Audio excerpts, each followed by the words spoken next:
आचार्य भगवंत विद्यासागर जी महामुनिराज की जय जय जय। आचार्य श्री समय सागर जी महाराज की जय जय जय। जय बोलिए गुणायतन प्रणेता संघ का समाधान करता भावना योग प्रवर्तक तरुणाई के प्रखर वक्ता पूज्य मुनिवर श्री प्रमाण सागर जी महाराज की जय जय जय। मुनिवर श्री निर्वेक सागर जी संधान सागर जी महाराज की जय जय जय। मुनि संघ की जय जय जय।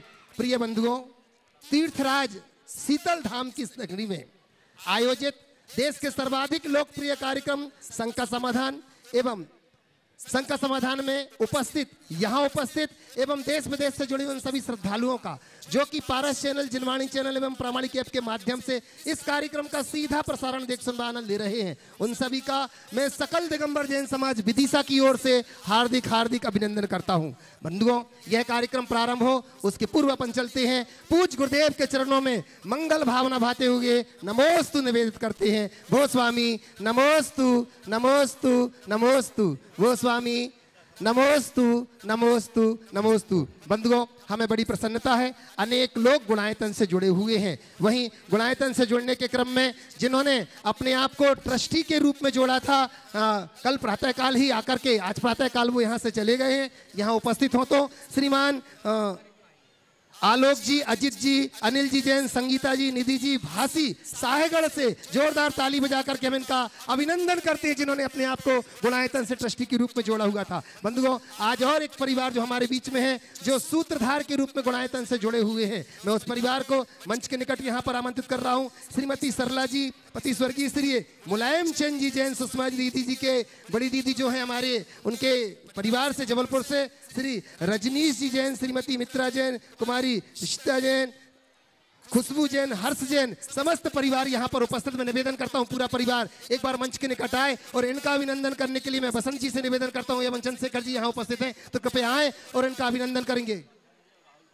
बसंत जी और राहुल जी, मैं निवेदन करता हूं कृपया आए, जोरदार ताली बजाकर हम उनका बहुत अभिनंदन करते हैं। कृपया मंच के निकट आइए और इसी अभिनंदन की कड़ी में मैं हमारे बीच में गुणायतन के ट्रस्टी ही मलेशिया से हमारे बीच में अनुपम जी है, मैं उनसे निवेदन करता हूं आए इस अभिनंदन की क्रम में शैली में अपना उनके पिताजी भी यहाँ पर उपस्थित में आए, खुशबू और शुभम जी के माता पिता यहाँ पर आए, इस अभिनंदन में अपनी सहभागिता देंगे। जोरदार तालियों के साथ मैं अभिनंदन करता हूँ। मैं निवेदन कर रहा हूँ हमारी सुषमा दीदी का परिवार यहाँ उपस्थित हो तो अति शीघ्र मंच के निकट आ जाए। सुषमा दीदी का परिवार, चलिए जोरदार तालियों से हम उनका अभिनंदन करते हैं और महाराज श्री के चरणों में वंदन कर रहे हैं भैया अनुपम जी एवं शुभम खुशबू जी के माता पिता। बंधुओं, यह कार्यक्रम प्रारंभ हो। शुभम सुरवी, उनके पिताजी यहाँ पर उपस्थित हैं भोपाल से, महाराज श्री से आशीष ले रहे हैं। बंधुओं, मैं सुषमा दीदी के परिवार यहाँ पर आ चुका है, भैया इनका अभिनंदन कीजिएगा। लीजिए, श्रीफल भेंट करके उनका अभिनंदन कर रहे हैं, ताली बजा करके अभिनंदन। और यह मोमेंटो, हमारे गुणायतन का मोमेंटो यहाँ पर इनको समर्पित। पीयूष जी यहाँ दीजिए अति शीघ्र। बंधुओं, संघ का समाधान का कार्यक्रम प्रारंभ हो, मैं महाराज श्री से निवेदन करूं पूज्य संधान सागर जी महाराज से, उसके पूर्व एक सूचना मैं आपको देना चाहूंगा और महाराज जी से चाहूंगा कि महाराज जी उस परिवार को जरूर आपका आशीर्वाद मिले। महाराज श्री हमारे गुणायतन से जुड़े हुए वह परिवार जो कि पूरा परिवार जुड़ा हुआ है तन मन धन से, श्रीमान अतुल जी, शीतल जी लाधानी परिवार, जिनके मातश्री का कल स्वर्गवास हुआ है। पूरा परिवार दुखी है, हमारा पूरा गुणायतन परिवार इस दुख की क्षण में उनके साथ है। मैं महाराज से निवेदन करूंगा कि महाराज श्री आपका आशीर्वाद और उस परिवार को आपका ऐसा संबोधन मिले जिससे कि इस दुखद क्षण में उनको शांति मिले। इसलिए हेतु निवेदन कर रहा हूं महाराज श्री के चरणों में। भो स्वामी नमोस्तु नमोस्तु नमोस्तु। ओम ओम। देखिए, जय बोलो शांतिनाथ भगवान की। देखिए, अतुल भाई, शीतल लाधानी परिवार किसी से अपरिचित परिवार नहीं, पूरी तरह समर्पित परिवार, हर कार्य में प्रमुखता से भागीदारी देने वाले। कल शाम को शंका समाधान के बाद मुझे सूचना मिली कि उनकी माता श्री शोभनाबेन लाधानी नहीं रही, लेकिन वो एक बहुत ही संस्कारवान महिला थी और अतुल भाई में जो संस्कार दिखते हैं मैं समझता हूँ वह सब उनका ही प्रभाव था।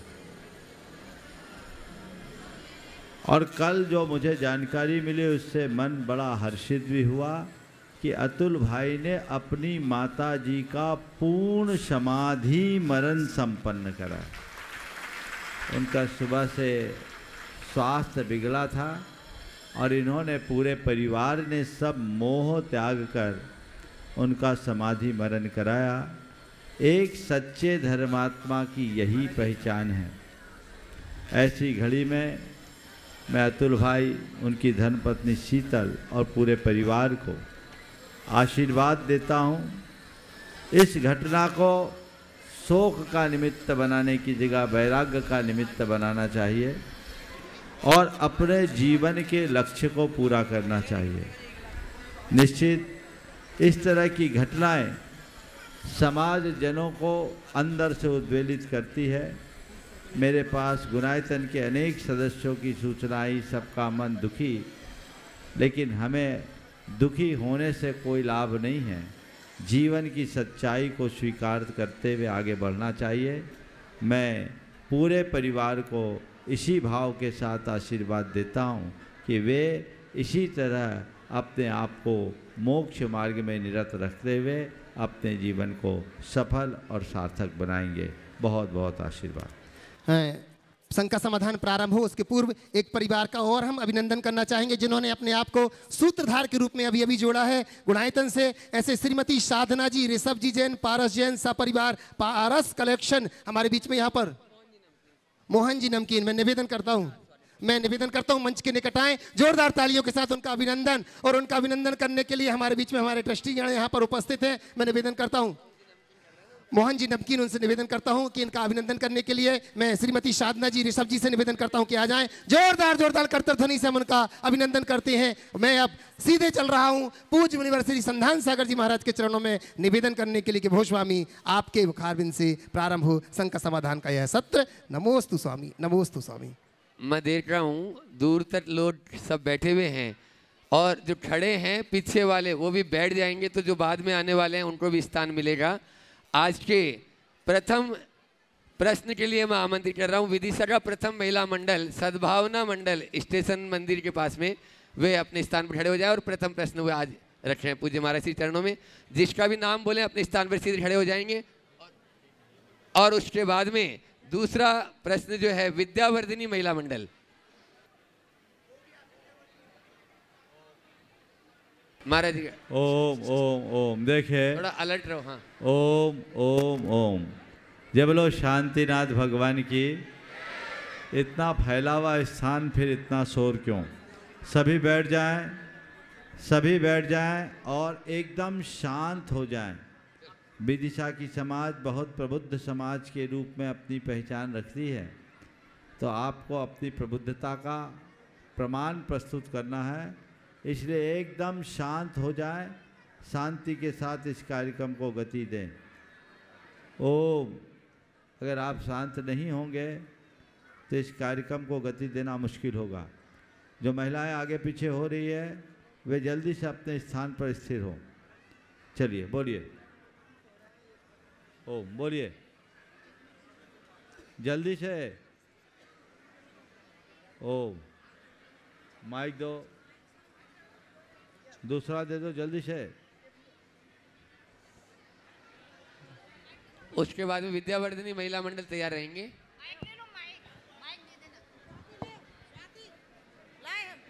ओम। तीन तीन लिए, एक भी चालू नहीं है क्या? हेलो।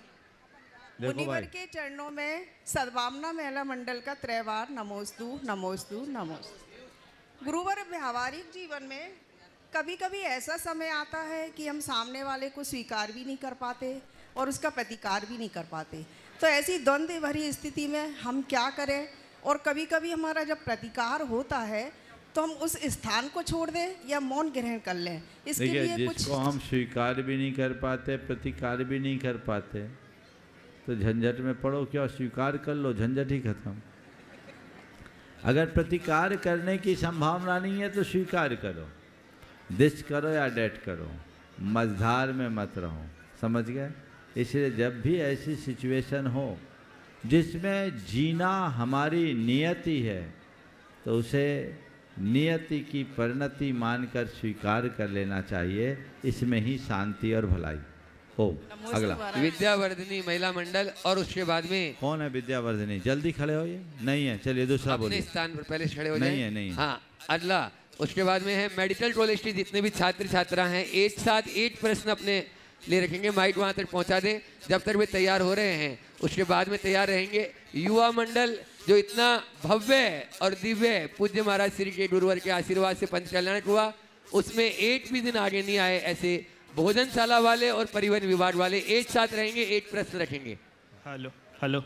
ओ महाराज श्री मेडिकल कॉलेज के स्टूडेंट की तरफ से आपके चरणों में त्रिवार नमोस्तु नमोस्तु नमोस्तु। ये आवाज़ का मंदिर के अंदर से आ रही है क्या? थोड़ा उसको कंट्रोल करिए। बच्चों की तरह मुंह पे उंगली रख लो, जैसे हाँ, पाठशाला के बच्चे रखते हैं। बोलो बोलो। हाँ महाराज श्री, बहुत सी दवाइयों में नॉनवेज कंटेंट रहता है, क्या ज़रूरत पड़ने पर हमें वो दवाइयाँ लिखना चाहिए या नहीं? बिल्कुल नहीं लिखना चाहिए, क्योंकि लगभग सभी दवाइयों का सब्स्टिट्यूट है। तो एक चिकित्सक को चाहिए कि ऐसे औषधियों के विकल्प को तलाश कर वो देना चाहिए। ओम, ठीक है। एक बार जोरदार ताली बजा दीजिए इन युवाओं के लिए जो आपके 6 दिन का ये 3 तारीख से 8 तारीख तक पंच कल्याण का बहुत ही अच्छी व्यवस्था इन लोगों ने की। भोजनशाला वाले, पूरे युवा मंडल और परिवहन विभाग वाले भी इसमें शामिल हैं। महाराज श्री के चरणों में नमोस्तु छुल्लक से महाराज श्री की हमें क्षामी। मुनि श्री जी, अभी पंच कल्याणक के दौरान हम लोग व्यवस्था समिति में थे, जिसके कारण हम सभी पंच कल्याणक की मुख्य क्रियाओं का लाभ नहीं ले पाए। मुनि श्री जी, पंच कल्याणक के निमित्त से जो पुण्य संचय होता है, क्या हम लोग उस वंचित रह गए? क्या मार्गदर्शन कीजिए। देखिए, बहुत अच्छी बात है। पहले तो एक बार इनका जोरदार अभिनंदन कर दीजिए। और ये निश्चित है कि ऐसे लोग, इनने जो योगदान दिया है, इसकी जितनी सराहना की जाए उतना कम है। और आप लोग बहुत से कार्यक्रमों में सहभागी होने से वंचित रह गए, लेकिन घबराओ नहीं, तुम लोग वहाँ से हट जाते तो ये लोग कुछ नहीं कर पाते। तो पहले तो आप लोगों को कहूँगा कि ऐसे कार्यकर्ताओं के आभार में जोरदार करतध्वनि करें, उन्हें एक बार धन्यवाद जरूर दें। और दूसरा, ये सोचो, कृतकारी तनुमोदना का फल बराबर मिलता है, इसलिए जितने लोगों ने धर्म ध्यान किया उन सब के हिस्से का पुण्य तुम्हारे खाते में आएगा। नमोस्तु महाराज श्री, नमोस्तु महाराज श्री, नमोस्तु। शीतलधाम महिला मंडल तैयार रहे, माइक वहाँ तक पहुँचाएं, तब तक पाठशाला वाले तैयार रहेंगे। कौन यहाँ पर आज लगभग 7 स्थानों की पाठशाला वाले बच्चे यहाँ पर बैठे हुए हैं। मैं चाहूँगा 1 या 2 प्रश्न रख लें तो सही रहेगा, ताकि सबका नंबर उसमें आ जाए। 2 नहीं 3 कर लो, जल्दी कर लो, 3 में हो जाए, जल्दी जल्दी करो। हाँ। नमोस्तु महाराज जी, नमोस्तु नमोस्तु। महाराज जी, आज के समय में पाठशाला में माइक पहुंचा दो। हाँ, बाजार की जो चीज़ें आती हैं उसमें हरा और लाल निशान देख करके हमारे बच्चे उसको समझ जाते हैं कि शाकाहारी है कि मांसाहारी, लेकिन बहुत सारी वस्तुओं में उनके कोड वर्ड से पता चलता है कि उसमें मांसाहार भी कहीं पे मिक्स है। तो इसके लिए क्या कदम उठाना चाहिए? हमें अपनी आवाज़ उठानी चाहिए कि ऐसा सरकार कुछ प्रतिबंधित करे कि शाकाहार जिसमें बता रहे हैं उसमें सिर्फ शाकाहारी ही हो। बहुत सुंदर बात है आपने उठाया है। देखिए, आप अहिंसक हो और अहिंसा का पालन करना आपका मौलिक अधिकार, और सरकार की जिम्मेदारी है कि वे आपकी आस्थाओं को सुरक्षित रखें। बहुत शोर हो रहा है, थोड़ा सा आवाज़ और बढ़ाओ। थोड़ा काट नहीं, ये यहाँ आवाज़ ठीक है, बाहर का शोर बहुत है, ये इसको मत छेड़ो। या तो मंदिर के तरफ से शोर आ रही है, कहाँ से शोर है? बोले शांतिनाथ भगवान की। आप लोग एकदम शांत हो जाएं तभी मैं कुछ बोल पाऊंगा, समझ गए? इसलिए एकदम शांति का परिचय दें। मंदिर में भी जो दर्शन आदि कर रहे हैं, ऐसी कुछ व्यवस्था करें कि वहाँ से शोर ना आए। देखिए कितना अच्छा लग रहा है। मुझे उम्मीद है आगे अब मुझे इस विषय भाई क्या बात कर रहे हैं आप लोग? ओम ओम, मुंह बंद। कितना अच्छा लग रहा है, सब चुप है। तो ऐसे ही चुप रहिएगा तो ये कार्यक्रम आगे चल पाएगा, नहीं तो आप लोगों को अंतराय का सामना करना पड़ेगा। आपने जो कहा हमारा मौलिक अधिकार है, हमें सुरक्षित रखना चाहिए और इसके लिए जागरूकता रखनी चाहिए। ई नंबर्स लिखे रहते हैं।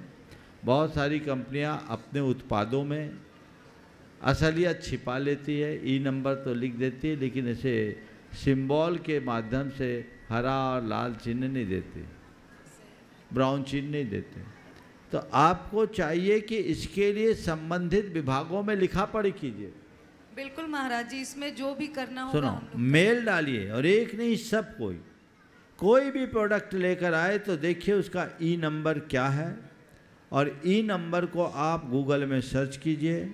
गूगल आपको बता देगा कि ये खाद्य है या नहीं है, इसमें कोई अखाद्य पदार्थ तो नहीं मिला। यदि अखाद्य पदार्थ मिला है तो सरकार के विभिन्न मंत्रालयों में आप लिखा पढ़ी कीजिए।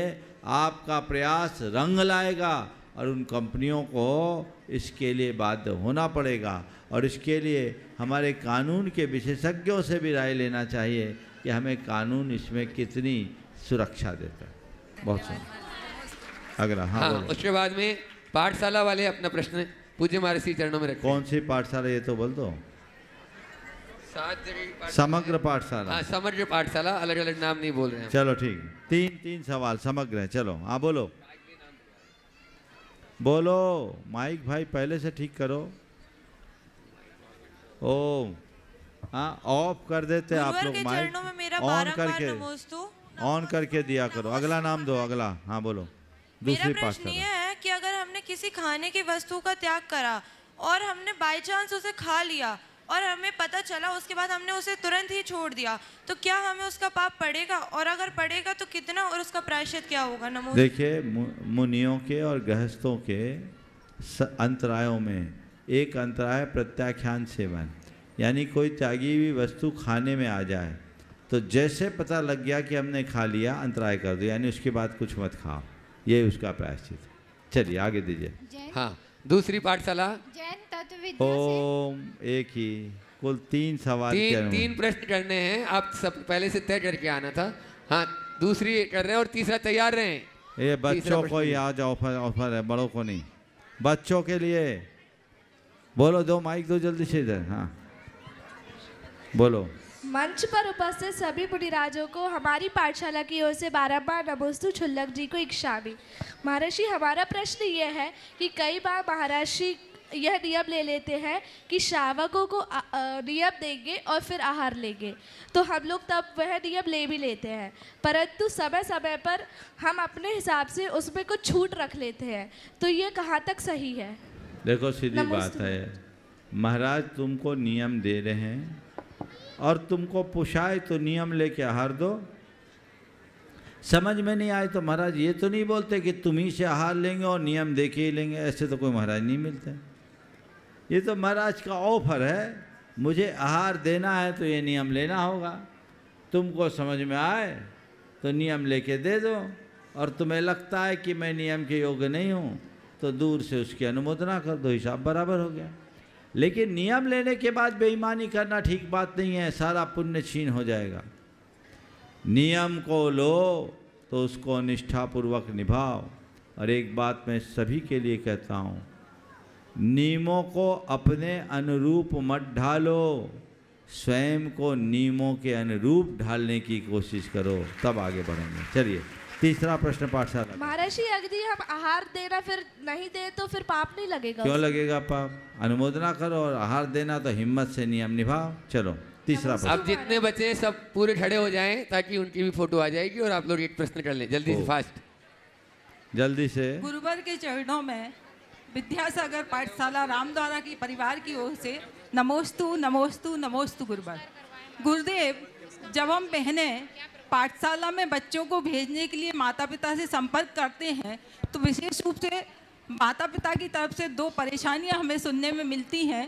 पहली तो ये, कई माता पिता ऐसा कहते हैं कि बच्चे हमारी बात नहीं मानते और पाठशाला आना नहीं चाहते।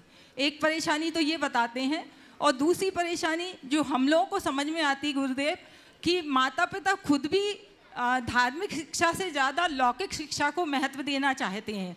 तो कहीं बच्चे की कोचिंग है, कहीं ऐसा है।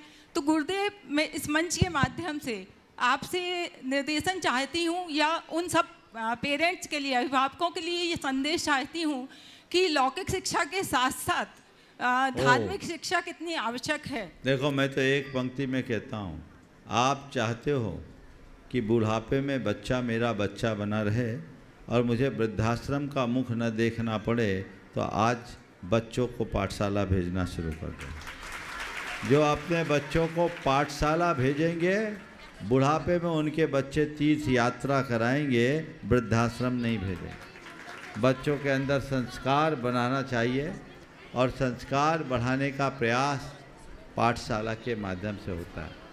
कतिपय माता पिता इस विषय को लेकर थोड़े उदासीन होते हैं। उनको डर लगता है कि हमारा बच्चा ज़्यादा धार्मिक बन जाएगा तो हमें कठिनाई होगी। ये बहुत ही विपरीत सोच है। आधुनिकता के चक्कर में बच्चा बिगड़ जाएगा, आपके हाथ में ही नहीं रह पाएगा। इसलिए बच्चों को धार्मिकता से ओतप्रोत कीजिए और उसके लिए उन्हें पाठशाला के लिए ज़रूर उत्साहित कीजिए। जहाँ तक बच्चों का सवाल है, तो बच्चे भी पाठशाला में आएंगे यदि आप बच्चों के हृदय में पाठशाला के प्रति अनुराग उत्पन्न करें। आज केवल पारंपरिक तरीके से पाठशाला आप संचालित करेंगे तो बच्चे उदासीन हो जाएंगे। बच्चों को आधुनिकता के साथ शिक्षा देना चाहिए। मैं तो कहता हूँ, पाठशाला का आकर्षण उत्पन्न करना है तो बच्चों को अपनी पाठशालाओं को प्रामाणिक पाठशाला से जोड़े। अनुभव बताता है, अभी प्रामाणिक समूह के सक्रिय कार्यकर्ता अनुपम यहाँ आए हुए हैं। देश और विदेश में जहाँ कभी बच्चे पाठशाला के नाम से भागते थे, आज भागकर पाठशाला आते। अभी आपके यहाँ की संध्या बहन है, इनके गांव पिंडरई में पाठशाला जब से प्रामाणिक से जुड़ी, बेस्ट पाठशाला का अवार्ड उनको 2 बार प्राप्त हो गया। आप उनके अनुभव पूछिए। तो ये एक तरीका है नए टेक्नोलॉजी के साथ बच्चों को जोड़ने का। आप गतानुगतिक बने रहेंगे तो कुछ नहीं होगा, आपको इनोवेटिव बनना पड़ेगा, नया कुछ करना होगा और नया कुछ करने के लिए आपको नई राह पकड़नी होगी। इसलिए आप बच्चों को सब चीज़ें आज के हिसाब से दीजिए ताकि बच्चों के लिए पाठशाला एक धार्मिक क्रिया की जगह उनकी रुचि का एक कार्य क्षेत्र बन जाए तो बच्चे आगे बढ़ेंगे। डॉक्टर सविता अशोक जी जैन, सभी लोग बैठ जाएंगे, सभी एक साथ बैठ जाएं। एक मिनट मैं चाहूँगा, एक बार इन सभी पाठशाला के बच्चों और उनको पढ़ाने वाले सभी शिक्षक शिक्षिकाओं और उसकी देख रेख करने वाले सभी हमारे साधर्मी भाइयों के सम्मान में जोरदार करतल ध्वनि करें। ये लोग बहुत ही लगन के साथ कर रहे हैं। और एक बात मैं और कहना चाहूँगा, जिन जिन मंदिरों में पाठशाला हैं उन मंदिरों से संबद्ध पदाधिकारियों को मैं कहना चाहता हूँ, यहाँ नहीं, यहाँ के माध्यम से पूरे देश के, वे इस बात के लिए संकल्पित हो जाएं और पाठशाला की देख रेख करने वाले कार्यकर्ताओं और संचालकों को इस बात के लिए आश्वस्त कर दें कि तुम तो पढ़ाओ, हम सारी व्यवस्थाएं तुम्हें सुलभ करेंगे। ये समय की आवश्यकता है और इसे सबको बढ़ चढ़ करके करना चाहिए।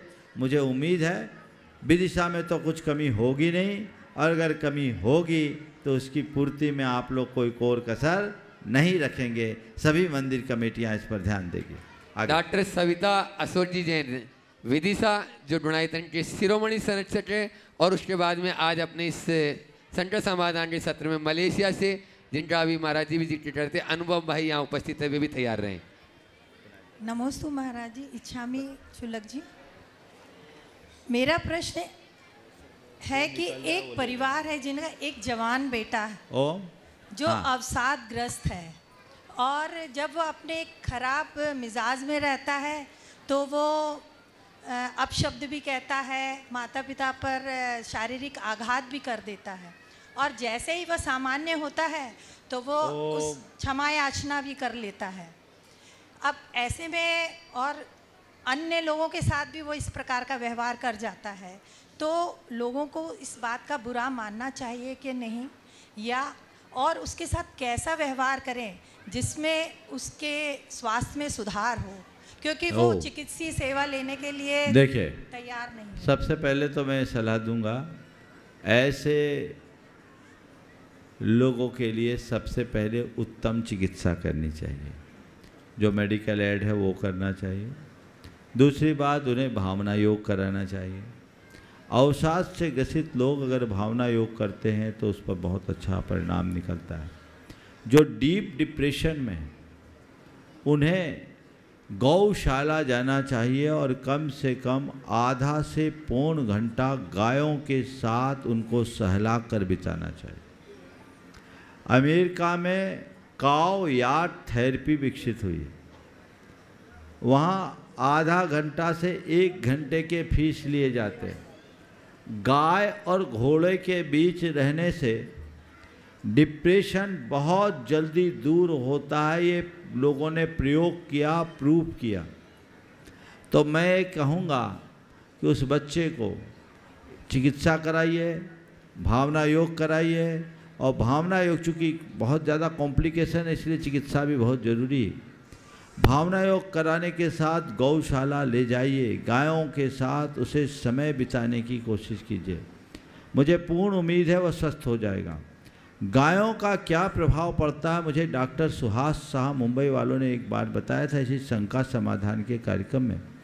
पुणे में संत तुकाराम गौशाला है। उस गौशाला के संचालक क्या करते हैं, सड़क चलते जितने पागल मिलते हैं उनको उठाकर गौशाला में ले जाते हैं। जितने लावारिस पागल उनको गौशाला में ले जाए, उनके कपड़े लत्ते बदलवाए, उनको सब देखे, ठीक ठाक करे। और उसके उपरांत उन्होंने बताया कि 90% पागल गौशाला जाके ठीक होते हैं। आप लोग पता करिए, ये तो डॉक्टर सुहास शाह ने इस मंच पे बताया था, लेकिन ये कोई काल्पनिक बात नहीं, उनने सत्य ही बताया। ये आश्चर्यजनक परिणाम तब मुझे बाद में जब इसके बारे में मैंने छानबीन की तो मालूम पड़ा अमेरिका में काव यार्ड थेरेपी चल रही। तो ये तो हमारे देश की परंपरा है। घरों में गायें रहती थी, गायें रंबाती थी, वात्सल्य बढ़ता था, सकारात्मकता बढ़ती थी। तो ये उस परिवार के लिए आप पहुंचा दीजिए। मेरे ख्याल से सुन रहे होंगे तो पहुंच ही गया होगा।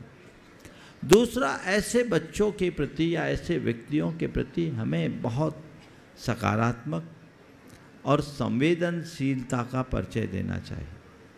वो बीमार है, जैसे सड़क चलते कोई पागल हमसे अपशब्द कह दे या कुछ दुर्व्यवहार कर दे तो क्या उल्टे आप उस पागल पर चिल्लाते हैं?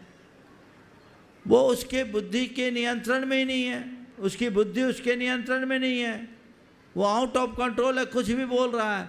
तो ऐसे समय में अगर कोई कुछ कह दे तो उसे नज़रअंदाज कर लेना चाहिए। ये सोचना चाहिए ये डिप्रेशन की वजह से कह रहा है, डिप्रेशन की वजह से कर रहा है, तो कोई हो आने के पहले उससे क्षमा मांग लेना चाहिए। लोगों को नज़रअंदाज करना चाहिए, चीखा चिल्ली नहीं करना चाहिए। हाँ, पर अगर ऐसे व्यक्ति कोई आक्रामक हो, हिंसक हो जाए तो उसके प्रति आपको सावधानी रखना चाहिए, क्योंकि उनमें बल बहुत आ जाता है और कोई ऐसी जोरदार आघात हो जाए तो अनिष्ट भी हो सकता है। इसलिए इनके प्रति बहुत सावधानी का भी परिचय देना चाहिए। अनुपम जी जैन मलेशिया जो डोनाइथन के ट्रस्टी भी हैं और प्रमाणित समूह में बहुत अच्छा योगदान अपना देते हैं। ऐसे उनके साथ में शुभम जी सुरभि जी के पिता यहाँ वो भी। मुनिसंको नमोस्तु इच्छामि महर्षि।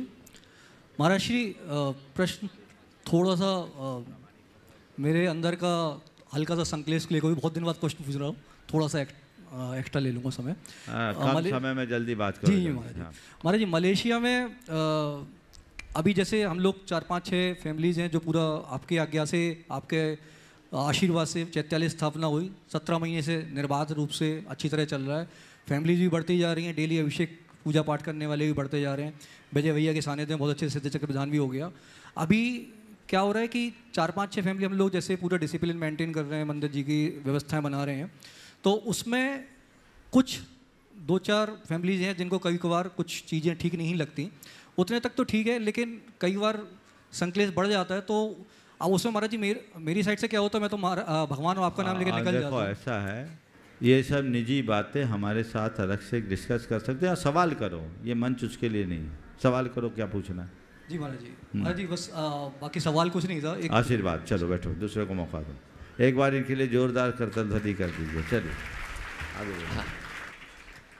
विद्यासागर दिव्य घोष एवं महिला दिव्य घोष विदिशा, बहुत ही यहाँ का कर्मठ दिव्य घोष लगा हमें, और यह है अपना प्रश्न रखें और उसके बाद में तैयार रहेंगे मनोज जी जैन दिल्ली, जो यहीं आपके विदिशा की हैं, ट्रस्टी हैं गुणायतन के और प्रमाणित समूह के कोऑर्डिनेटर भी हैं। ओ बोलिए, बोलो। ओ माइक देखो भाई, पहले से तैयार करके नहीं दे। बोलो, पहले से चेक करो माइक। ओ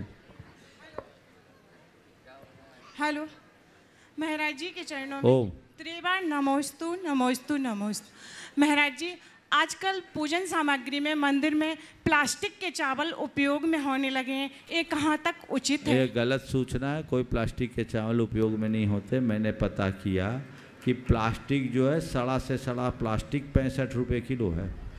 वो भाव तो चावल ही नहीं। कहाँ दिमाग लगाते हैं, ये सब कुछ नहीं। मैंने पता कर लिया, इसलिए इसमें दिमाग मत लगा। चलिए मनोज जी जैन वो सामने खड़े हुए हैं, वहां तक माइक पहुंचाओ जल्दी। ओ माइक पहले से ठीक कराइए, तीनों माइक ऑर्डर में होना चाहिए। और उसके बाद में तैयार रहेंगे आपके यहीं के शीतल धाम के ही पास में जितेंद्र जी, CEO ग्यारसपुर। बोल। मंच पर विराजित गुरुजनों को नमोस्तु नमोस्तु। मंच पर विराजित गुरुजनों को कोटि सा नमोस्तु। क्षुल्लक जी महाराजों को इच्छामी। महाराज जी, जीवन का बहुभाग निकल रहा है और निकलने की कगार पर है। हम अपने विवेक के अनुसार धर्म कर रहे हैं, पर इस धर्म से पता नहीं कि हम कहाँ जा पा रहे हैं या हम कितना कर रहे हैं, या हमारे को मतलब एक तरह से जैसे लौकिक में 35 मार्क्स पाकर आप पास हो जाते हैं, तो उतना हम धर्म कर पा रहे हैं नहीं कर पा रहे हैं, उसको कैसे इवेल्युएट करें और आगे उसको बढ़ाने के लिए हम क्या कर सकते हैं? देखो, लौकिक में तो हमारा वैल्यूएशन कोई और करता है, तो हमको पता लग जाता है हमारे कितने मार्क्स हैं। पर हम लोग जब धर्म के क्षेत्र में, तो हमारा वैल्यूएशन करने वाला कोई दूसरा नहीं, हमें खुद करना होता है। और हम लोग खुद के प्रति ज़्यादा उदार हैं, तो 100% दे देते हैं।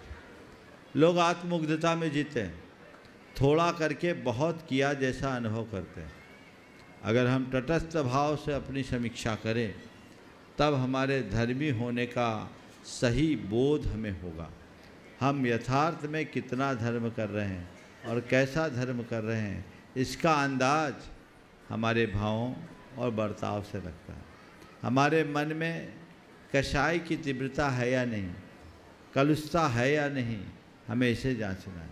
हम ईर्ष्या, राग, द्वेष, छल, छद्म से अपने आप को कितना मुक्त कर पाए, मेरे अंतर मन की पवित्रता में कितनी वृद्धि हुई, ये सब हमारे धार्मिक होने की कसौटी है। यदि इन पर हम ध्यान देंगे, मान करके चलिए, हम बहुत आगे बढ़ें। नमोस्तु महाराज। आगे जितेंद्र जी CEO ग्यारसपुर, और उसके बाद में तैयार रहेंगे पूज्य महाराज श्री जी पर अनेकों लोगों ने शोध अनुसंधान किया है, और उसमें आपकी ही विदिशा की एक बहन है श्रीमती प्रीति बाला जैन शोधार्थी, उन्होंने भी PhD की है। पूज्य महाराज श्री जी के ऊपर जोरदार तालियों से आप उसका अभिनंदन करें। और उसने शंका समाधान और भावना योग पर भी। जितेंद्र नहीं है, प्रीति बाला। सीधे प्रीति जी तक माइक पहुंचा दे। और उसके बाद में चंद्रशेखर जी विदिशा, यदि यहाँ हो चंद्रशेखर जी विदिशा अपने, हाँ तैयार है, पूरे परिवार के साथ में वो भी अपना प्रश्न पूज्य महाराज श्री के चरणों में कोटि सह नमोस्तु। संघस्थ क्षुल्लक जी महाराज के चरणों में कोटि सह इच्छामी। हे महाराज जी, मैं सिर्फ प्रश्न करूं या अपने शोध प्रबंध से संबंधित? आपको मैं 1 मिनट दे रहा हूं, अपनी बात करिए, बोलिए। कहते हैं कि जब पृथ्वी पर कोई दिव्य आत्मा का जन्म होता है, तो प्राकृतिक वातावरण बहुत हरा भरा हो जाता है, चारों ओर खुशहाली आ जाती है। तो ऐसे ही एक दिव्य आत्मा ने 27 जून, 27 शब्द का शाब्दिक अर्थ करें तो होता है ईश्वरीय सत्ता को समेटे हुए प्रकृति के सुरम्य वातावरण हजारीबाग में, जिसका कि शाब्दिक अर्थ है हजारों बाग वाला स्थान, जहाँ हजारों फूलों की महक चारों दिशाओं को सुगंधित कर रही थी। ऐसे स्थान पर एक सेठी परिवार में एक बालक का जन्म हुआ और उसके माता पिता चाहते तो कुछ और नाम भी रख सकते थे, पर वह बालक एक नवीन ऊर्जा से भरा हुआ था, तो उनके माता पिता ने उनका नाम नवीन रखा। वह बालक धीरे धीरे बड़ा होता गया और अपनी नवीन सोच से अपने परिवार वालों का, अपने शिक्षक गणों का मन मोहने लगे। धीरे धीरे मात्र 16 वर्ष की अल्प आयु में आचार्य श्री विद्यासागर जी के उन्हें दर्शन हुए और उन्हें देखकर उन्हें एक नवीन उत्साह उनके अंदर संचरित हुआ और उन्होंने आध्यात्मिक ऊर्जा को आत्मसात किया और मात्र 17 या 18 वर्ष की अल्प आयु में ही आचार्य श्री विद्यासागर जी ने सोनागिर में एक सोने को परख लिया, हीरे को परख लिया और सोना के पारखी नज़र से उन्होंने उन्हें प्रमाण सागर नाम दिया।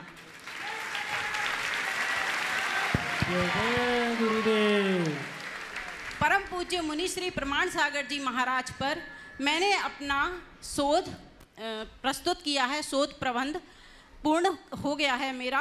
उसका शीर्षक है संत प्रमाण सागर जी का गद्य साहित्य समग्र अनुशीलन।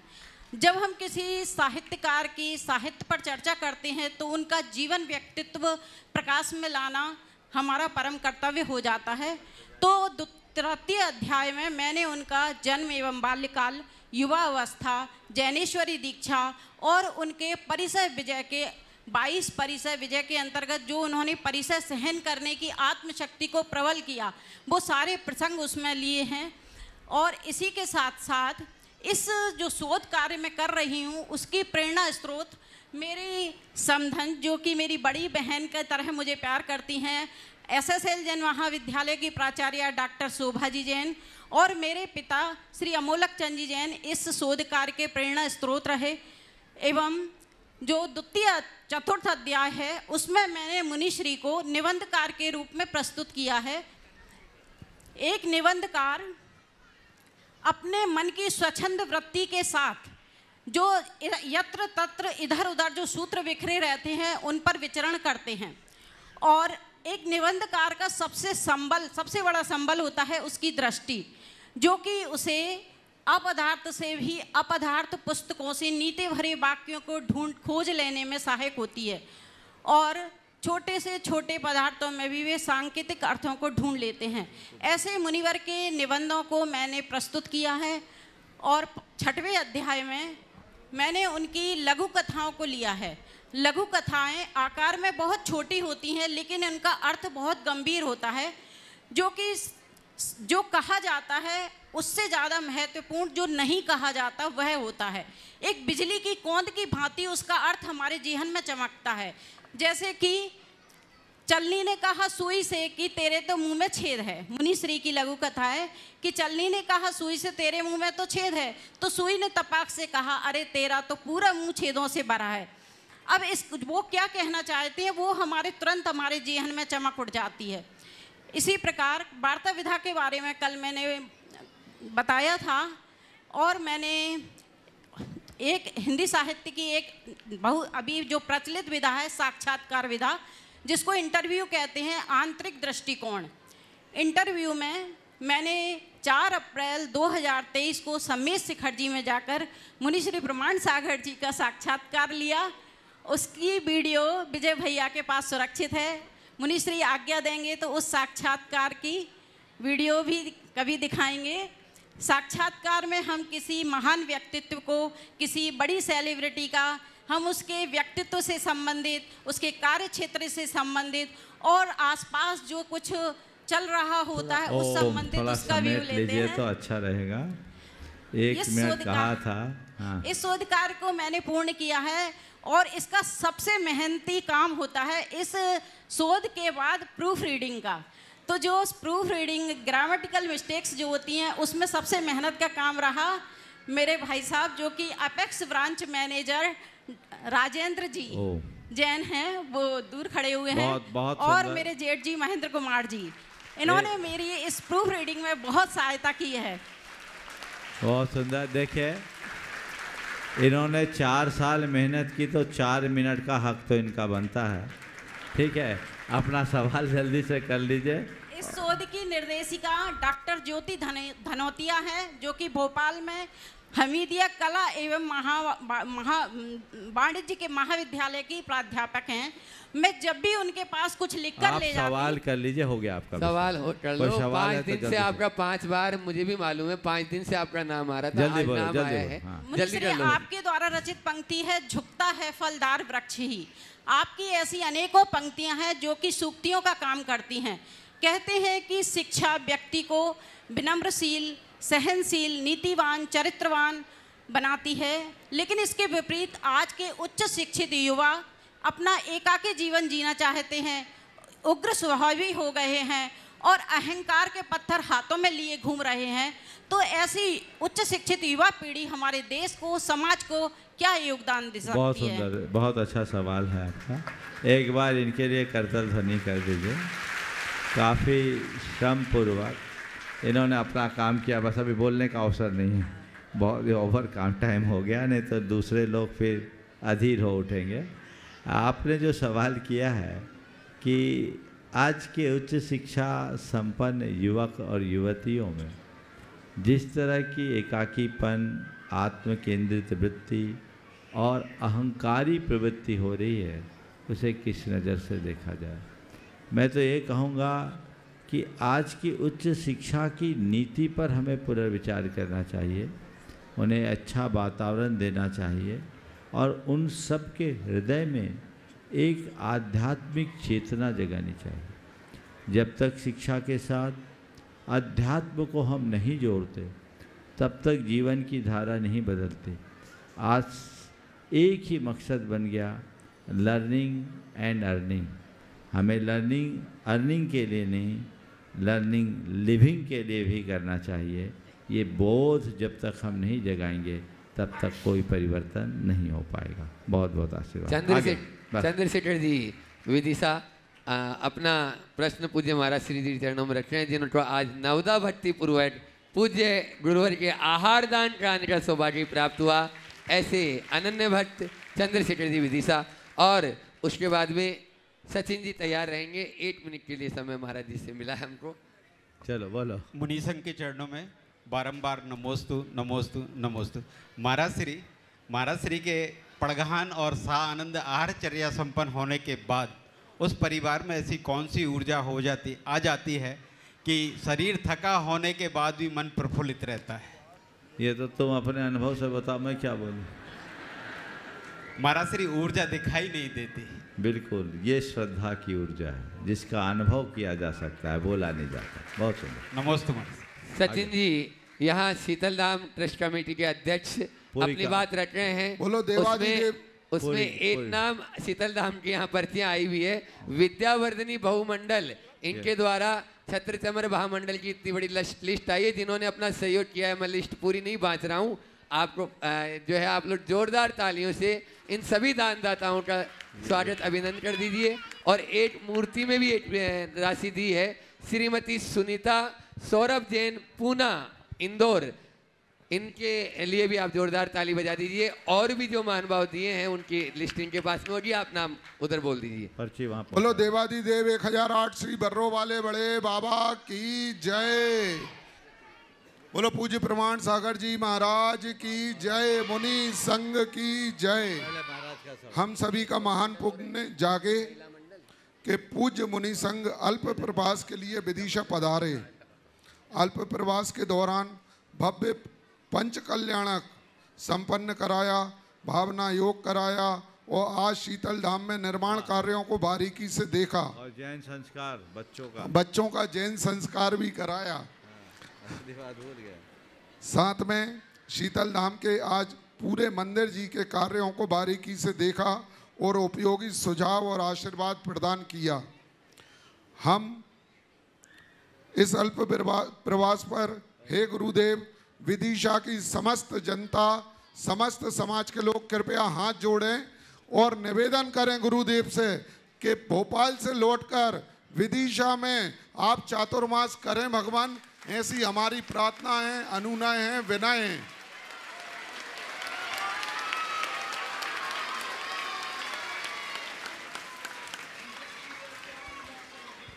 गुरुवर के आशीर्वचन हमें प्राप्त हुए, साथ ही विदिशा की जनता को एक नई उमंग और एक नया मार्गदर्शन मिला। साथ ही इस अल्प प्रवास में शीतल धाम के लिए 217 कलश के आसपास की राशि शीतल धाम के लिए मिली, स्वीकृत की। गुरुदेव, मैं आपके सामने शीतल विहार के सभी पदाधिकारी प्रतिबद्ध हैं कि आने वाले 2 साल के अंदर शीतल धाम का पंच कल्याणक कराएंगे। आपके सानिध्य में, पूज्य समय सागर जी महाराज के सानिध्य में और समस्त दिगंबर जैन मुनि राजों के सानिध्य में पंच कल्याणक का हम प्रतिबद्ध होते हैं। साथ ही मैं समाज को विश्वास दिलाना चाहूँगा कि आपके द्वारा दिए हुए एक एक पैसे का सदुपयोग हमारे द्वारा किया जा रहा है और आगे भी किया जाएगा। एक और सूचना है, कल सुबह 5 बजे पूज्य महाराज जी के सानिध्य में महामस्तकाभिषेक एवं शांति धारा बड़े बाबा की जा रही है। कृपया आप सब लोग जरूर पधारें। साथ ही बस इतना ही है महाराज जी। बहुत सुंदर। और रह गया है क्या? बहुत बढ़िया, एक बार जोरदार ताली बजा दीजिए ऐसे यशस्वी अध्यक्ष के लिए। अभी बहुत सारे मंडल वालों की पर्चियां यहाँ पर हाथ में हैं, लेकिन मैं अब पहुँचता हूँ कमंडल वालों के पास में, और आप लोग भी हाथ जोड़ लें पूज्य महाराज श्री श्री चरणों में। अपन निवेदन करते हैं कि वे भी अपनी एक मिनट बसंत का बोलो, एक मिनट। हाँ बोलो, एक हाँ बोलो जन। बोलो गुरुवर श्री प्रमाण सागर जी महाराज की जय, मुनि संघ की जय। मैं विदिशा की समाज, जिसने अपने परिश्रम से कमाई हुई राशि इस जिनालय को, इस भव्य सम्मुख शरण को बनाने में दी है, बड़े भाव से मैं वचन देता हूँ गुरुदेव के सामने कि एक एक पैसे का सदुपयोग हो रहा है और होगा। और अगर किसी को जरा सी भी जैसे होती है कोई शंका हो तो वो बिल्कुल आके देख सकते हैं। बस यही मेरा निवेदन है। दूसरा, एक गुरुदेव हमारे अशोक जी बर्रो, इनके निर्देशन में 2.5 वर्ष से शांति विधान का कार्यक्रम यहाँ पे बिल्कुल निरंतर, एक दिन भी नागा नहीं हुआ। इसमें जो अंजू, राकेश जैन, सरोज, नरेंद्र जैन, अशोक जैन बर्रो, संतोष जी कचौरी, सारिका, संजय जैन, सहजा जैन, आशीष जैन, ये सब कर रहे हैं। और आदिनाथ विधान भी हुआ। इनका अगर एक आध प्रश्न पूज्य महाराज श्री चरणों में निवेदन। देखिए एक मिनट, अभी बहुत प्रसन्नता का विषय है कि विदिशा के इस अल्प प्रवास में विदिशा वालों ने भरपूर आनंद लिया। और देखो, आनंद भी आएगा, आना ही चाहिए। जब किसी के यहाँ आप जाते हैं, सामने वाले के पास समय होता है, तो एक एक संतरे को छील छील कर एक एक कली आराम आराम से स्वाद ले लेकर खाते हैं। जब समय की अल्पता होती है तो उसका जूस निकालते हैं और एक साथ गटक जाते हैं। हमने भी जूस निकाल करके पिलाया है और आप लोगों ने बड़े चाव से पिया है, और इस गर्मी में परम शीतलता की अनुभूति की है। विदिशा समाज बड़ी स्नेही समाज है और अपनी समाज है। हमारी तो विदिशा कर्म भूमि रही है। शुरुआती दौर में हम लोग विदिशा में लंबे समय तक रहे, और वही आपके अंदर की श्रद्धा और अपनत्व यहाँ प्रकट हो रहा है। और बहुत प्रसन्नता है कि शीतल धाम बहुत सुंदर आकार ले रहा है। इसके लिए मैं इस कमेटी की भूरी भूरी प्रशंसा और सराहना करता हूँ, और साथ ही ये भी कहना चाहता हूँ कि वे अपने कार्य को शीघ्रातिशीघ्र संपन्न करें, ताकि गुरुदेव की भावना को साकार किया जा सके और सभी लोगों को यहाँ समो शरण के दर्शन का सौभाग्य प्राप्त हो सके। सभी को आशीर्वाद। और कुछ महाराज जी? बस यही कहना चाहूँगा कि रोज़ सुबह यहाँ 2 विधान होते हैं। एक होता है अपना शांतिनाथ महामंडल विधान, और एक होता है शांतिनाथ महामंडल विधान। भक्तामर होता है। चलो आशीर्वाद। हम दोनों के लिए आशीर्वाद बहुत चाहते हैं कि बना रहे हैं। बिल्कुल चलता रहे। पूज्य महाराज श्री चरणों में नमोस्तु निवेदन करते हुए कि वे अपनी संकट, वे तो निसंक हैं लेकिन अपनी संकट के माध्यम से हम सबको समाधान प्राप्त कराने की कृपा करें पूज्य महाराज श्री। उसके बाद में समय रहेगा तो श्रीमती शशिश जैन, संजीव जैन विदिशा तैयार रहे। मुनि श्री को है 15 मिनट बढ़ गया। बोलिए आप बोलिए। मुनि श्री को नमोस्तु करते हुए पंचकल्याणक महोत्सव के दौरान आपका उपदेश मिला कि माता पिता के ऋण को हमें चुकाना चाहिए। समस्या ये खड़ी हो गई कि जिसने जन्म दिया वो तो हमें अपने माता पिता लगते हैं, किंतु जब विवाह हो जाता है तो ससुराल में जाते हैं तो पत्नी के वो माता पिता तो होते नहीं। तो बेटा और माता पिता का ख्याल रखना चाहिए कि बहू को भी उन माता पिता का ख्याल रखना चाहिए, और इधर ससुर मायके में जो माता पिता हैं उसका बेटी ख्याल रखे कि अपने ससुराल वाले माता पिता का ख्याल रखे। थोड़ा और क्लियर कर दे तो ज़्यादा अच्छा हो जाएगा, बड़ी समस्या है। नमोस्तु महाराज जी। देखिए महाराज जी ने आप लोगों के मन की बात यहाँ रखी। हमारे देश में क्या, देश में एक व्यवस्था है, एक लड़का अगर गोद चला जाता है तो जिस दिन गोद जाता है उसी दिन से उसका गोत्र परिवर्तित हो जाता है, और जिसके घर गोद गया वो उसका ही बेटा हो जाता है, होता है, उसका गोत्र बदलता है। तो वो उसके माँ बाप बन गए कि नहीं बने। ऐसे ही कोई कन्या पानी ग्रहण संस्कार करके जैसे ही विवाह के बंधन में बंधती है वो अपने पति की अर्धांगिनी बन जाती है, उसी पल उसका गोत्र बदल जाता है और पति के माता पिता ही उसके माता पिता बन जाते हैं। समझ गए? कानून के हिसाब से भी वो अधिकार नहीं रहती है। तो ये व्यवस्था होनी चाहिए। भले हमारे यहाँ एक शब्द आ गया सास ससुर का, ये तो एक व्यवस्था, क्योंकि उनको अपनी सासू के शासन में रहना है इसलिए सास बोला, ये शब्द है। लेकिन आजकल सासुओं का शासन खत्म हो गया, बहुओं का राज आना शुरू हो गया है, तो चीज़ें उलटने लगी। और उसका ये कुपरिणाम है कि भाषा बदल गई। ये मेरे मम्मी पापा हैं, ये उनके मम्मी पापा हैं। अरे जब तुम्हारा गोत्र बदल गया, तुम्हारा कुल बदल गया, तो तुम्हारा सब कुछ बदल गया। इसलिए ये मानसिकता बदलनी चाहिए और अपने सास ससुर को माता पिता के जैसी दृष्टि से देखना चाहिए।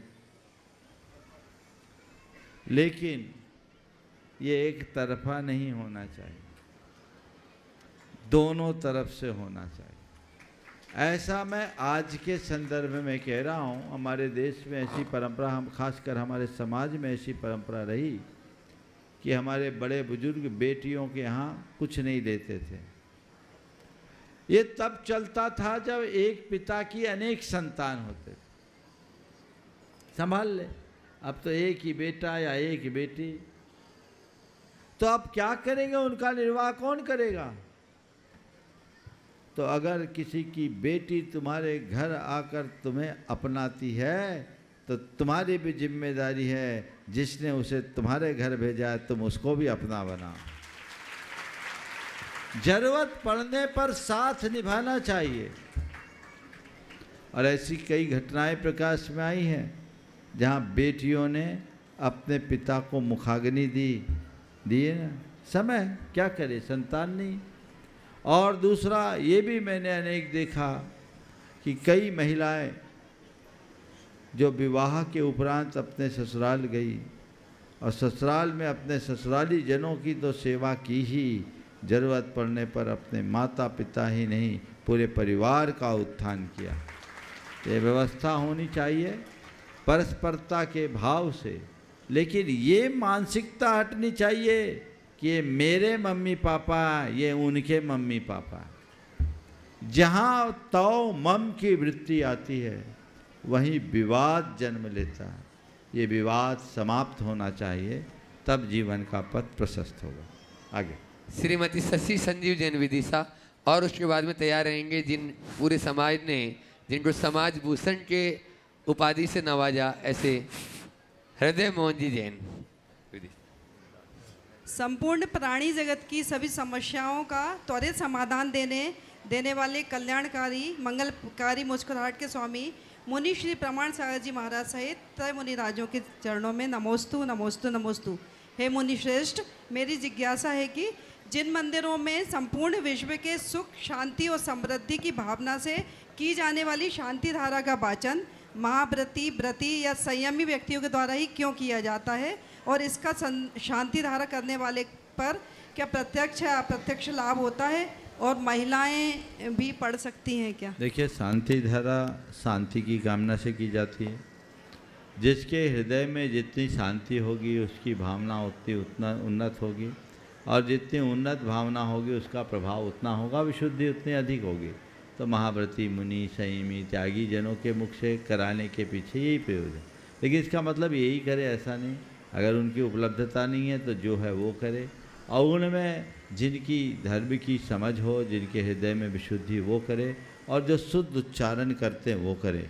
जहाँ तक सवाल है महिलाओं का, तो महिलाएं भी कर सकती है, उसमें कोई निषेध नहीं है, बशर्ते उसका उच्चारण सही और शुद्ध होने। समाज भूषण हृदय मोहन जी अपना प्रश्न रखने, उसके बाद में डॉक्टर अभय जी जैन विदिशा तैयार रहेंगे। पूज्य महाराज श्री के चरणों में नमोस्तु नमोस्तु नमोस्तु। महाराज श्री, यह सवाल मेरे पूज्य पिता का है। उनका ऐसा मानना है कि आपका उनके जीवन पर बहुत उपकार है। आपके द्वारा उनकी डोर आचार्य श्री के हाथों में सब 2000 में सौंपी। उसके बाद वह आचार्य श्री के प्रति पूर्ण समर्पित होकर जो आज उनकी सांसें चल रही हैं वो उनकी कृपा है। अब वो ये चाहते हैं कि उनके जीवन की जो बची हुई सांसें हैं इनका वो कैसे उपयोग करें कि आचार्य श्री के चरणों में समर्पित होकर विलीन हो जाएं। नमोस्तु महाराज। देखिए, मैं चाहूँगा एक बार हृदय मोहन जी का जोरदार अभिनंदन करें।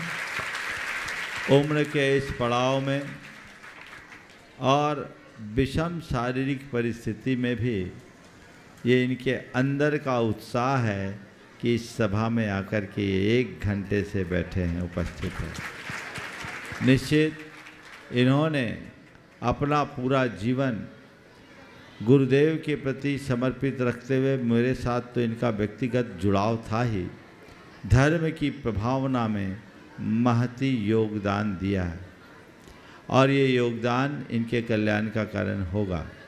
आपने जो भाव व्यक्त किया है कि अपने शेष सांसों को हम कैसे समर्पित करें, तो मैं तो यही कहूँगा, अब धीरे धीरे अपने आप को अंतर्मुखी बनाइए। शरीर अपना काम कर रहा है, मुझे अपना काम करना है, ये धारणा बनाइए, और भेद विज्ञान को पुष्ट करते हुए एक ही लक्ष्य रखिए, मुझे मरना नहीं है। मेरे शब्दों को ध्यान से सुनिएगा हृदय मोहन जी, मुझे मरना नहीं है, भेद विज्ञान के साथ समाधि पूर्वक देह परिवर्तन करना है। बस मुझे देह परिवर्तन करना है। और पंकज, तुम सब भाइयों से भी मैं यही कहूँगा, अब डॉक्टर शरण नहीं है, धर्म शरण है, देव शरण है, गुरु शरण है। जब तक मेडिकल क्योर कर सकता है आप मेडिकल एड लें, और बाकी तो एक दिन सबको जाना है सो जाना है। काया की कुटिया में एक दिन आग लगनी है, लेकिन आग लगे तो लग जाए, पर इसके भीतर रहने वाले रत्नों को मुझे संभाल कर रखना है, ये लक्ष्य बना करके चले। बहुत बहुत आशीर्वाद। डॉक्टर अभय जी जैन विदिशा। हाँ, देव। अभय जी जैन विदिशा पहले से ही खड़े हो जाएं ताकि माइक वहाँ पहुँच जाएं, और इसके बाद में युवा मंडल विदिशा तैयार रहेंगे। हेलो, पूज्य मुनि संघ के संग में सादर नमोस्तु। हे भगवान, पूज्य शीतल सागर जी महाराज सबसे पहले ऐसे मुनिराज रहे जो विदिशा के शान बने, और उसके बाद फिर लंबा लग गया तो बहुत से मुनिराज यहाँ विदिशा से मुनिराज बने। क्या आगे भी हम उम्मीद कर सकते हैं कि यहाँ से और मुनिराज बनेंगे? देखिए, पहले तो मैं चाहूँगा एक बार जोरदार करता ध्वनि से इनका अभिनंदन करें। इन्हें सौभाग्य प्राप्त हुआ है ऐसे पुत्र रत्न को जन्म देने का जो आज सुब्रत समत्त सागर जी के नाम से समत्त की आराधना कर रहे हैं। निश्चित समेत शिखर जी में वो मुझसे अनेक बार मिले और उनके भाव और उनकी विशुद्धि देखकर मन में बहुत प्रसन्नता की अनुभूति हुई। आपने कहा क्या ये और आगे बढ़ेगा? ये तो परंपरा है और चिंता करने की जरूरत नहीं है। अभय के साथ भी सागर जुड़ सकता है, चिंता करने की क्या बात। लाइन क्लियर है। सबको अपने जीवन का लक्ष्य यही रखना चाहिए कि मैं रत्नत्रय को धारण कर मोक्ष मार्ग में पुष्ट करूं। आपका आशीर्वाद रहा तो भगवान बिल्कुल। हाँ, नमस्ते भगवान। बोलो। नमोस्तु महाराज श्री। मेरा प्रश्न ये है कि हमारा धर्म के प्रति, हमारा राष्ट्र के प्रति और हमारा माता पिता के प्रति क्या कर्तव्य और समर्पण होना चाहिए? धर्म के प्रति, राष्ट्र के प्रति, माता पिता के प्रति क्या कर्तव्य और समर्पण होना चाहिए?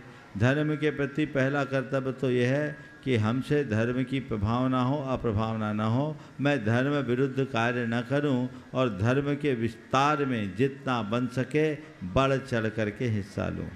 राष्ट्र के प्रति हमारा कर्तव्य ये होना चाहिए कि समस्त राष्ट्रीय कर्तव्यों को अपना कर्तव्य मानना चाहिए और राष्ट्र के सर्वतोमुखी विकास में अपना जितना योगदान बन सके दें।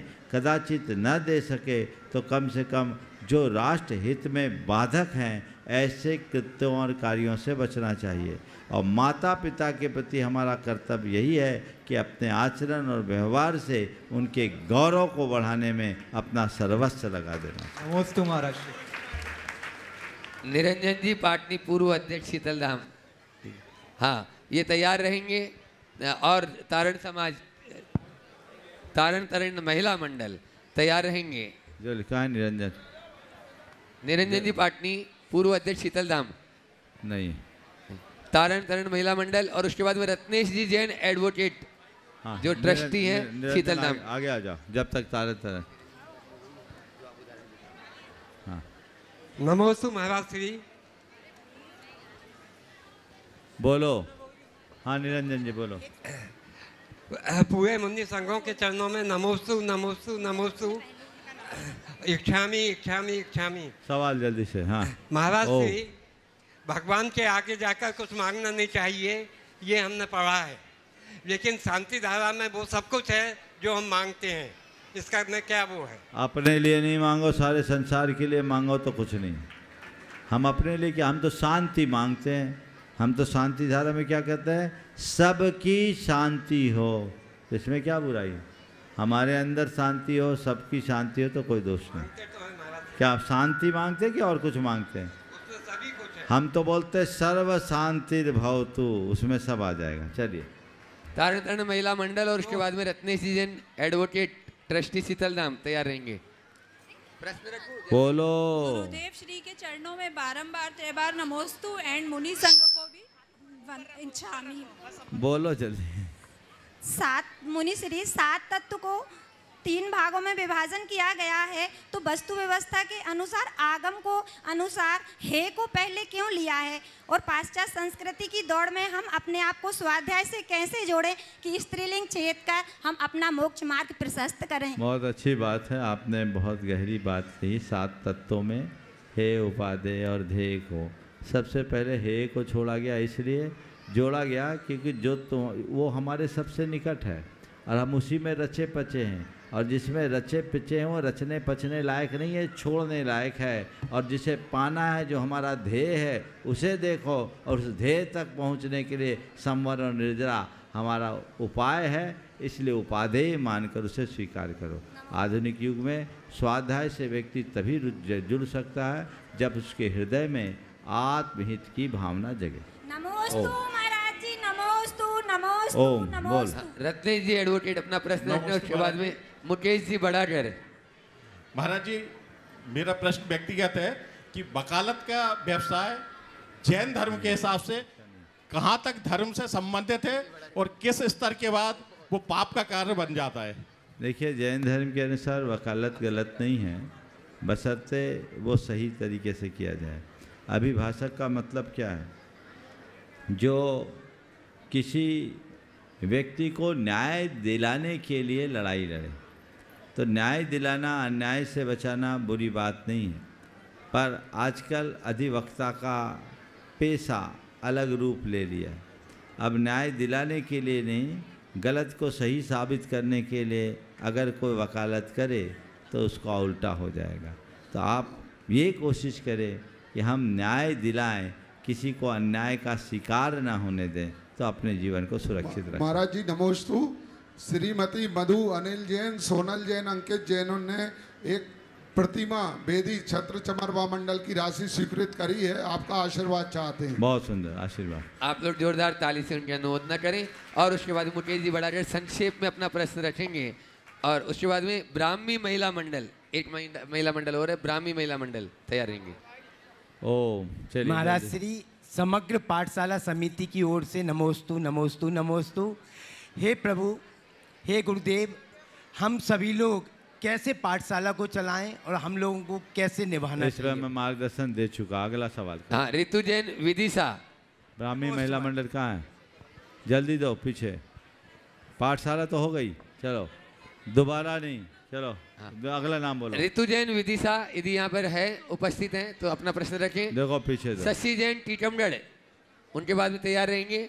शशि जैन टीकमगढ़ मध्य प्रदेश। जल्दी दीजिए माइक, बोलो जल्दी से। नमोस्तु महाराज जी, मेरा प्रश्न है, सुख दुख जीवन के दो पहलू हैं। यदि दुख समय से पहले आता है तो व्यक्ति मजबूत बनकर बाहर निकलता है, लेकिन यदि सुख समय से पहले मिल जाए एवं उसके बाद उस व्यक्ति को दुख आवे तो वह सामना नहीं कर पाता। कृपया स्पष्ट करें यह क्यों?